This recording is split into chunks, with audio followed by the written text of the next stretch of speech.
Next lesson భారత జాతీయ ఉద్యమం 1870 to 1947 అండి.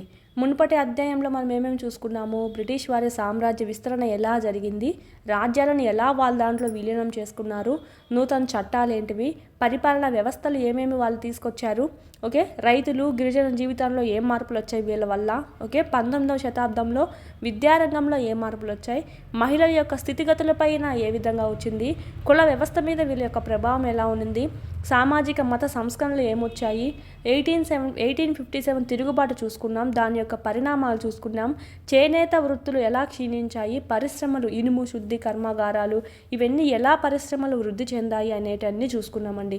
ఈ హిస్టరీ మొత్తం ఫస్ట్ లెసన్ నుంచి అన్ని లింకుడుగానే ఉన్నాయి అన్ని లెసన్స్. ఇవన్నీ మనం చూసుకున్నాము. నెక్స్ట్ ఇప్పుడు చూసినట్టయితే నెక్స్ట్ జాతీయ ఉద్యమం అనమాట, భారత జాతీయ ఉద్యమం. ఇక్కడ మనకి ఇచ్చారు పిక్చర్లో క్విట్ ఇండియా ఉద్యమం సమయంలో ప్రదర్శనకారులపైన టియర్ గ్యాస్ ప్రయోగం, పోలీసుల టియర్ గ్యాస్ అనేది ప్రయోగం చేయడం అనేది ఇక్కడ మనకి ఇచ్చే చూపిస్తున్నారండి. క్విట్ ఇండియా మూమెంట్ జరిగేటువంటి సందర్భంలో ఇక్కడ పైన అన్నీ తెలియడం వల్ల ఏం చూసుకున్నాము, బ్రిటిష్ వారి యొక్క పాలన పైన భారతీయులు అసంతృప్తిగా ఉన్నారు. ఓకేనా, అప్పుడే తిరుగుబాటు చేశారు 1857.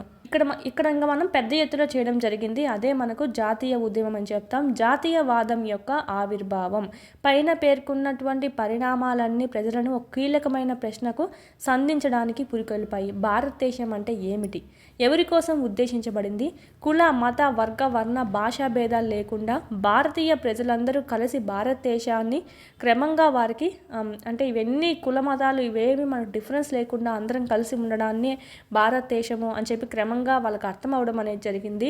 భారతదేశం అందరి వనరులు వ్యవస్థలు భారత ప్రజలందరికీ చెందినవని, వాళ్ళెవరో పరిపాలిస్తే మనం ఎందుకు, వాళ్ళు ఇంత మన మీద చలాయించడం ఏంటి అని, సో ఇదంతా వాళ్ళు అర్థం చేసుకున్నారనమాట భారతీయ ప్రజలు.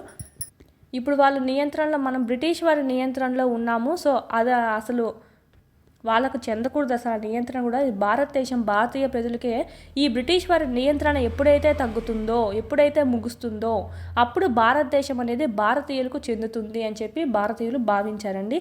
ఈ విధంగా చైతన్యం అనేది ఈ విధమైన చైతన్యం 1850 తర్వాత ఏర్పడినటువంటి రాజకీయ సంఘాలు ముఖ్యంగా చూసుకున్నట్టయితే 1870 నుంచి 1880 ఈ 10 ఏళ్ళు ఉనికిలోకి వచ్చినట్టు రాజకీయ సంఘాల వలన ప్రారంభమైనట్టు ఇక్కడ చూసుకోవచ్చు.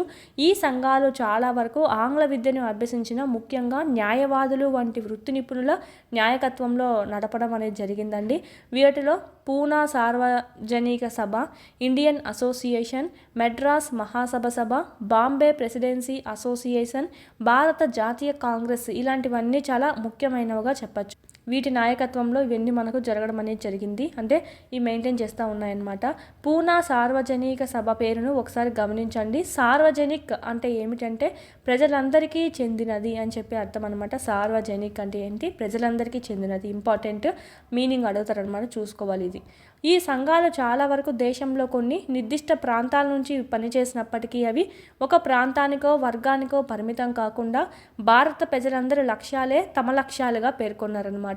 జాతీయవాదానికి కీలకాంశమైనటువంటి ప్రజల చేతిలోనే సార్వభౌమాధికారం అనే ఆధునిక చైతన్యంతో వారు పనిచేశారు. భారతదేశ వ్యవహారాలకు సంబంధించి భారతీయులే విధాన నిర్ణేతలుగా అధికారం కలిగి ఉండాలని చెప్పి వారు విశ్వసించారు. సర్వసత్తాక అంటే ఏంటంటే సార్వజనీన అంటే ఏం చూసుకున్నాము, ప్రజలందరికీ చెందినది అని. సర్వసత్తాక అంటే బయట జోక్యం లేకుండా స్వతంత్రంగా వ్యవహరించగలిగే సామర్థ్యాన్ని సర్వసత్తాక అంటారు. ఇక్కడ మనకు సార్వజనిక ఇచ్చారు, లేదా సర్వసత్తాక. ఇక్కడ మనకు మ్యాచ్ ది ఫాలోయింగ్ టైప్లో ఇస్తారండి. సో దాని అర్థంతో జతపరచండి అనే మీనింగ్లో ఇస్తారు. సో చూసుకోవాలి ఈ రెండు. నెక్స్ట్ ఇక్కడ మనకి సార్వభౌమాధికారం అన్న సర్వసత్తాక అన్న ఒకటే అండి.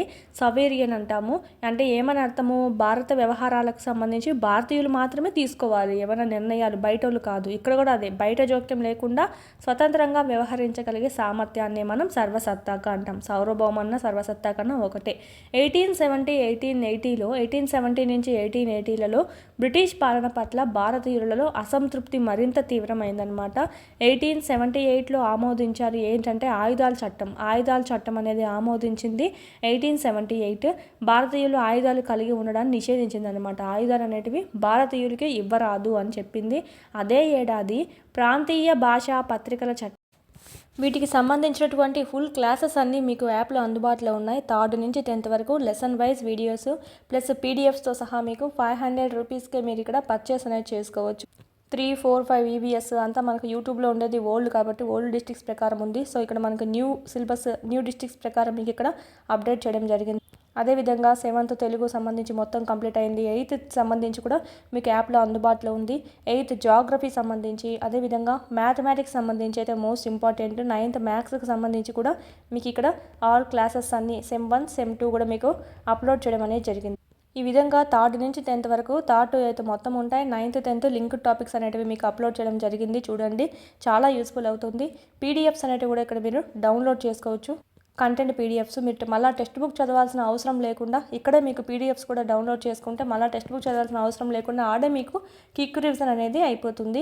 ఈ మీరు జిరాక్స్ కూడా చేసుకోవచ్చు. మీరు ఇక్కడ వీడియోస్ అనేటివి డైలీ వింటూ ఉండండి. క్లాస్ వైజ్ లెసన్ వైజ్ ఉన్నాయి.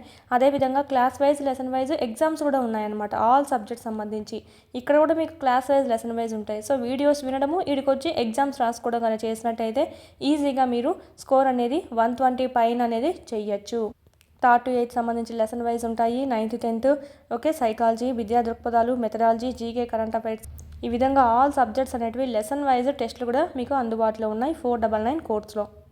నెక్స్ట్ సైకాలజీకి సంబంధించి అకాడమీ టెక్స్ట్ బుక్ సంబంధించి ఒక వీడియోస్ ప్లస్ పీడిఎఫ్స్, టెస్ట్లు మరియు బిట్స్ యొక్క ఎక్స్ప్లెనేషను అంతా మీకు ఇక్కడ వీడియోస్ రూపంలో మీకు అంతా ఇక్కడ అవైలబిలిటీలో ఉంది. పీడిఎఫ్ కూడా మీరు డౌన్లోడ్ చేసుకొని జిరాక్స్ చేసుకోవచ్చు.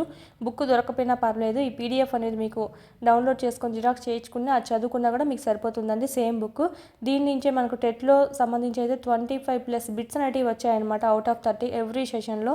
సో సైకాలజీ సంబంధించి మాత్రం ఈ బుక్ను మాత్రం మిస్ చేయొద్దండి. కేవలం 99 రూపీస్కే ఉంది. ఎస్ఎస్ ప్రొడక్షన్స్ కాంపిటేటివ్ హబ్ అని ప్లేస్టోర్ నుంచి డౌన్లోడ్ చేసుకోండి యాప్ అనేది. ఆ యాప్లో మీకు ఇక్కడ ఈ 3 కోర్సెస్ అనేటివి మీకు కనిపిస్తాయి. సో పర్చేజ్ చేసుకోండి, చాలా యూస్ఫుల్ అవుతుంది. డిఎస్సికి ప్రిపేర్ అయ్యే వాళ్ళ దగ్గర కంపల్సరీ ఉండాల్సిన కోర్స్ ఏదైనా ఉందంటే ఈ టెక్స్ట్ బుక్ సంబంధించి వీడియోస్ ప్లస్ టెస్ట్ సిరీస్ సంబంధించి. ఓకే, ఇదైతే మీకు మొత్తం టెస్ట్ సిరీస్ అనమాట. ఇదైతే మొత్తం మీకు వీడియో క్లాసెస్ అనేటివి కంటెంట్ సంబంధించి ఉంటాయి. ప్లస్ పీడిఎఫ్స్ అనేటివి ఉంటాయి. డౌన్లోడ్ చేసుకొని జిరాక్స్ కూడా చేసుకోవచ్చు. వీటి లింకులన్నీ మీకు కింద డిస్క్రిప్షన్లో ఇవ్వడం జరిగింది. చూడండి, క్లాసెస్ అనేది వినండి.